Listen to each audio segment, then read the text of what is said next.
Hello everyone, my name is Adam Cross and I'm a licensed marriage and family therapist in Southern California, and today I want to talk to you about being your own best friend.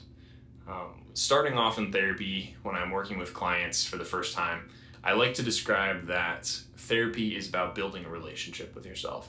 And if you watch some of my other videos, I do talk about that a lot, but one of the analogies I give for that is understanding that if you have a best friend who's going through a hard time, what are you going to do for them?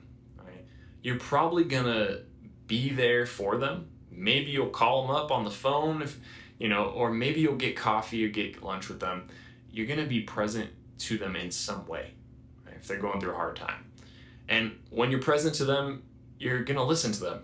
You're going to understand what's going on. How are you feeling? What's the problem? What's the struggle? And you're going to seek to understand, right, to listen to them, what they're experiencing. You're also probably going to offer some advice if they're open to it. And you might even try to help them out, right? How can I help you? What's going on? And overall, it's a process of seeking to understand and helping. And you're being there as a good friend for this person. So when people come to therapy with a struggle, oftentimes I pose it as that. Therapy is about building a real relationship with yourself. And so I ask the fundamental question of, well, are you being a good friend to yourself? And therapy is an opportunity to do that. But we can all ask ourselves, well, am I being a good friend to myself? Am I seeking to understand my experiences, my feelings, my thoughts? And am I asking myself, what kind of help do I need? I'll often tell my clients, put it in perspective, it's having that conversation with yourself. It's saying, hey, Adam, how you doing? Where are you at? How are you feeling? Are you sad? Are you mad? Are you glad? Are you afraid? What's coming up for you? Hey, Adam, what are your needs? What's going on in life right now? What do you need? And then how can I help? What's going to help right now? And that might sound ridiculous because in society we can kind of make fun of talking to yourself, or if you talk to yourself you're crazy, but in a reality, having a real relationship with yourself is a dialogue. It's an inner dialogue, sometimes an outer dialogue. It's okay to talk to yourself, don't worry. Asking how you're doing, asking what's going to help, and identifying your needs. So really the question is, are you being that best friend to yourself? And how can you grow in that? And one practical I would say is to schedule time for a daily check-in with yourself.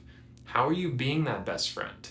Are you making the time every day to pray? Just setting aside 10, 15 minutes for prayer, right? Maybe talking to God about how you're feeling, right? And while you talk to God, you're talking to yourself, right? You're sharing that with yourself. So making that time for prayer, for a daily check-in, and a daily examine is a great opportunity to do that. So if you do a daily examine at the end of your day, and you're kind of checking in, what did I do well today? How can I improve? What am I grateful for?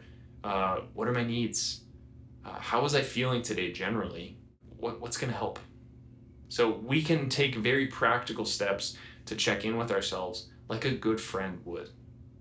Right? And guess what? That's going to help us to be a better friend to other people, because we can seek, understand, we can listen intentionally, we can reflect back, we can ask, hey, what do you need? How can I help? If we can practice that with ourselves, we're going to be able to love others even better. Right? We're going to understand how to do that, what that looks like. So the practical is be your own best friend, check in with yourself, ask, how am I feeling? What do I need? What's going to help me right now? And as we do that, you're building a real relationship with yourself. You can invite God into that in very real ways. You're building that self-knowledge, and you're able to love yourself in very practical, real ways as you seek to understand your needs, and then help yourself to grow as a human being, to become the person that Christ is calling you to be. So I hope that helps. Be your own best friend. Don't be afraid to talk to yourself. Check in with yourself daily. You need it. You deserve it. It's important. So thank you so much for watching. If you have any comments or questions, please leave them below. Hit that like and subscribe button wherever that is down here somewhere. And thank you so much again, and God bless.